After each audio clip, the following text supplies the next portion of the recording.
Whatever it is about fantasy football and the tight end position, it almost feels like there's always somebody that absolutely smashes their ADP.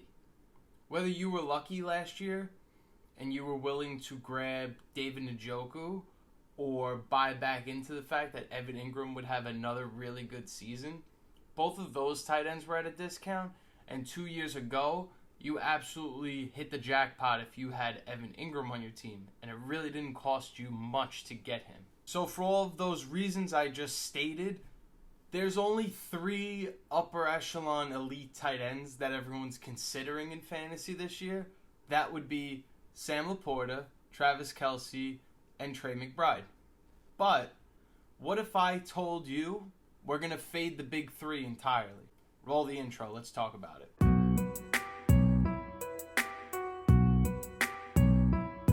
So obviously, when you invest a high capital draft pick on an elite tight end, you're absolutely expecting that top 3 result. And if you get it, great. But unfortunately, if you play in a 12-man, a 10-man, a 14-man league, whatever the case may be, there's only 3 elite tight ends you can get in that theory. So why don't we stay away from trying to hit on one of the 3 with top capital, and why don't we focus on some of the other guys going later that have absolute potential to boom this season? First tight end I want to talk about, he's the first one to go drafted right after the big 3, and that is Mark Andrews. To fill you in on the season last year for Mark Andrews of the Baltimore Ravens, this tight end played 10 games, left pretty early in that 10th game that he was injured in, really didn't get to come back and play for his team in the playoffs, but somehow was the 12th best tight end last year in fantasy overall and the 15th best in PPR. So we're talking about a tight end here. Obviously, there's 17 games in a season. So let's just say, just for a round number, he played 60% of the games and still finished as a top 12 tight end if you do standard scoring, and even 15, just right outside that top 12 if you play PPR. In those 10 games, Mark Andrews was the 5th highest last season in 2023 in fantasy points per game. So top 5 in terms of per game on average. He's also been, in terms of points per game, since 2020, at least a top 5 fantasy points per game season, which shows us that Mark Andrews, whether he plays or he doesn't play, is going to deliver and become consistent. However, as we've seen in 2023, it doesn't even matter if Mark Andrews is available or not. He's going to deliver quality tight end game. And if you were to be very worried about taking Mark Andrews because of availability, Isaiah Likely is probably ranked as like the 26th best tight end in fantasy. So you don't have to worry about somebody picking him if you want to use one of your last draft picks as an insurance claim on him. I personally, if you play in a league where you use fab on the waiver wire, I would probably just spend the fab, spend a really high amount, and hope that nobody else does. And if you're a team that's, the tight end away from competing and saving your season, then you can afford to do that with your fab. If you have holes all over your roster, I wouldn't suggest making that all-in fab push or using a high waiver claim to get him, but it's always an option. If for some reason Mark Andrews puts it together this season in 2024 and plays, let's just say 15 games, you're probably going to get a top 5 finish out of that if we throw 5 more games onto what he did last season. The Ravens in years past were even less of a passing offense than they were in 2023 under Todd Monken. And with Todd Monken not going anywhere anytime soon and the Ravens having a successful passing offense, it is very likely that Mark Andrews gets used just as much as Isaiah Likely was in the games that Likely played when Andrews wasn't available. This is obviously not a value, being that he's the 4th tight end on the board like we just talked about in a 12 or 14-man league. It's still going to cost you a premium, but you're going to take him after 3 other tight ends, and your tight end is just as likely to finish as the best tight end as Trey McBride or Travis Kelce or even Sam Laporta, who I'm personally not that high on this season. Getting somebody with that potential to finish out at tight end 1 and it costs you the 4th player at his position price, that is still a really good value, even though when I say it out loud and say he's the 4th tight end off the board, it doesn't really seem like a value. It's clearly reflected on the fact that he has not been very available over the last few seasons, but don't let that stop you from taking a tight end who, when he does play, is an absolute star and is a positional advantage in fantasy. The next tight end, he finds himself also similarly in this right outside the top 3. Maybe he's that like top 6 or top 5 group. But that's Dalton Kincaid of the Buffalo Bills. If you drafted Kincaid last season, you had very high hopes for him. And it felt like he really didn't deliver on those high hopes that you were expecting. But when you look at it in totality, and you see that he finished as a tight end 11 in a season where he wasn't really that utilized, even though he had 90 plus targets and was unfortunately only scoring 2 touchdowns, with Stephon Diggs and Gabe Davis leaving this offense and those 2 players combining for 241 targets in 2023, I get that there's new receivers on the Buffalo Bills, but there's no denying that Dalton Kincaid is at the top of this Bills offense in terms of a pecking order of who's going to get these targets. As I just mentioned, Kincaid had over 90 targets last season behind those guys who combined for 241 targets.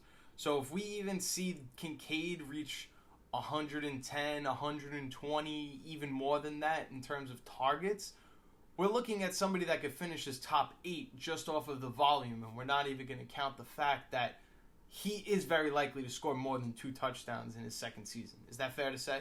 Given that these 2 players, Diggs and Gabe Davis, both leave this offense, it's very likely that Kincaid can score more than 2 touchdowns. And we're not even going to put an unrealistic number on it. Let's say he gets 3 or 4 touchdowns.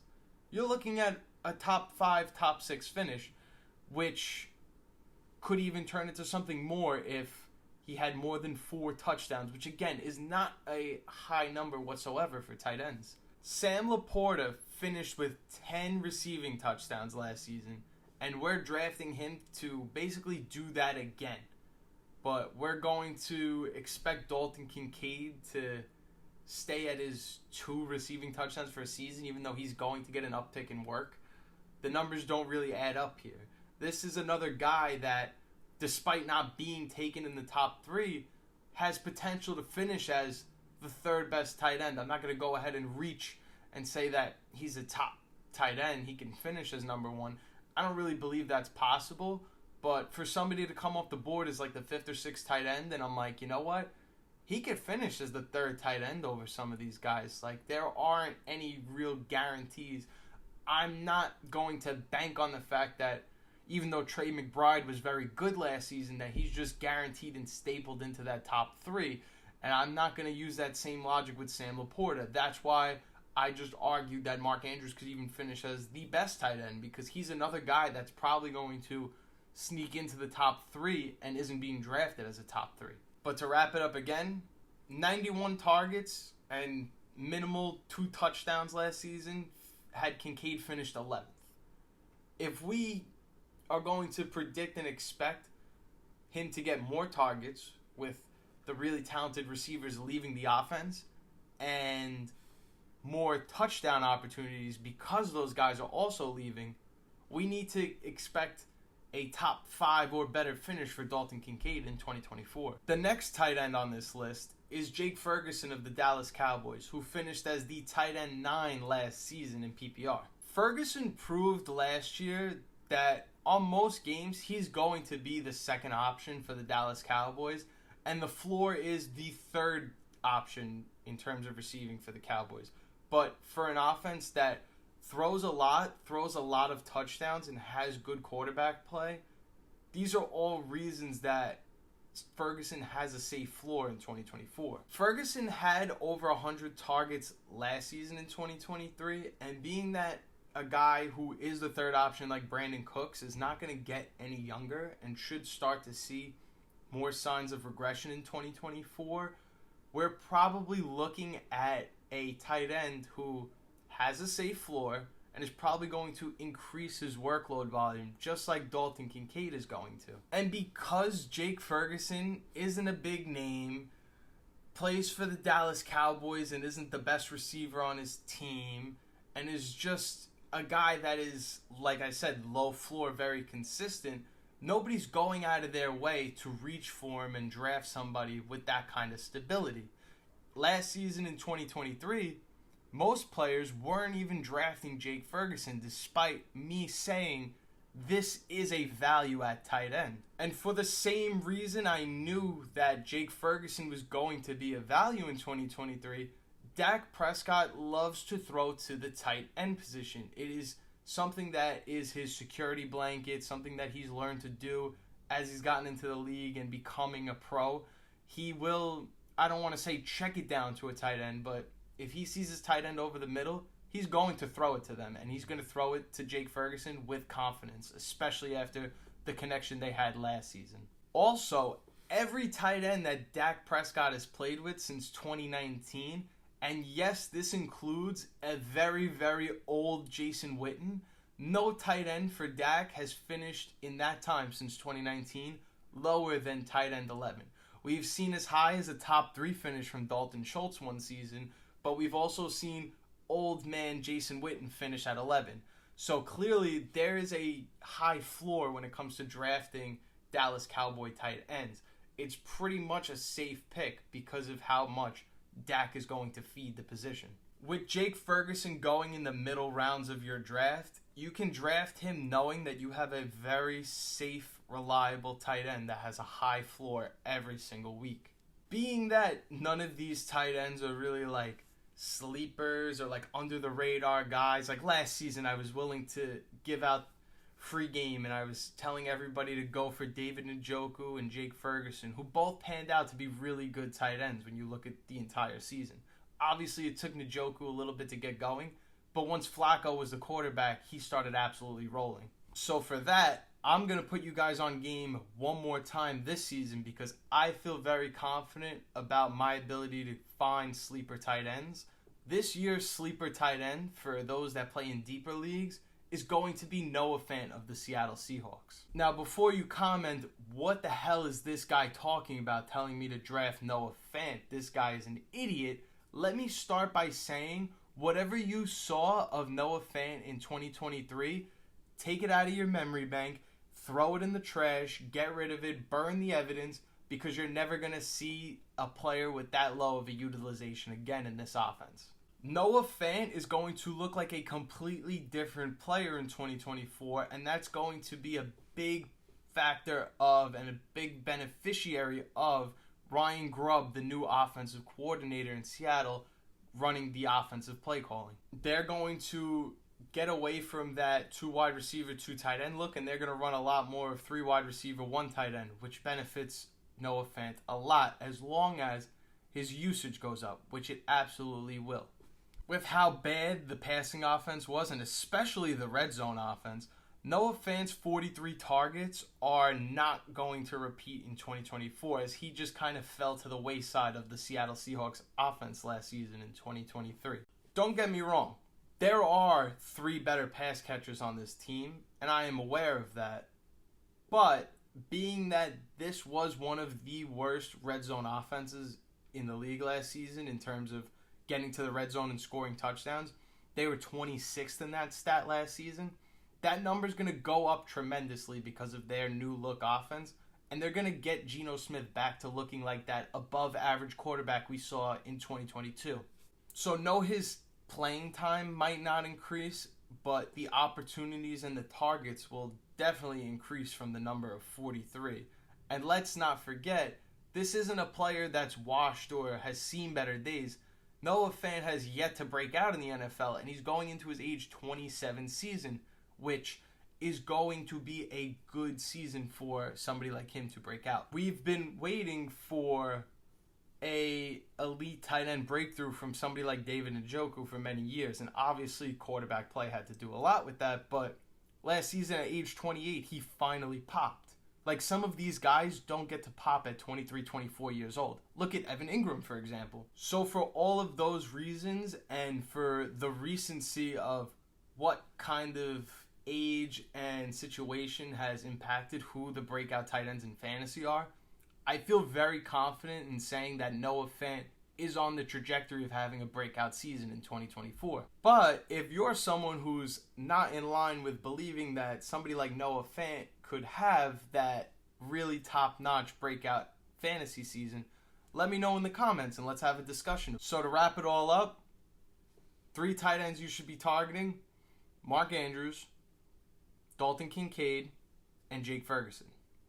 For those that are looking to take that dart throw late in the draft and shoot your shot, maybe get another tight end on your roster, I highly, highly recommend going after Noah Fant. It does sound crazy. It does sound like I have no idea what I'm talking about.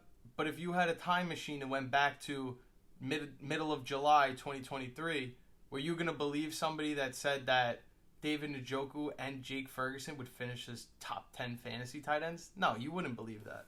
Basically, those big 3, that upper echelon that everybody wants to grab so they can build that super team around one of those, let your other league mates have those guys. Let them use the early capital on somebody like that. And the smart players like us, we'll wait for the Jake Ferguson. We'll even wait for the Noah Fant, because we know that there are going to be values middle to the end of the draft in terms of tight ends. If you can land that breakout tight end with your draft pick and it doesn't even let you get the chance to go to the waiver wire and grab somebody like that, that is going to be a huge advantage for you in terms of the rest of the season. Because now, if you have a tight end already and you took Noah Fant and he's a starting tight end, you now have trade value in terms of one of these tight ends that you want to give away for more players. If you made it this far into the video, I just want to say thank you so much for watching. If you did make it this far, comment Demon in the comments so that I know you stuck around this entire time.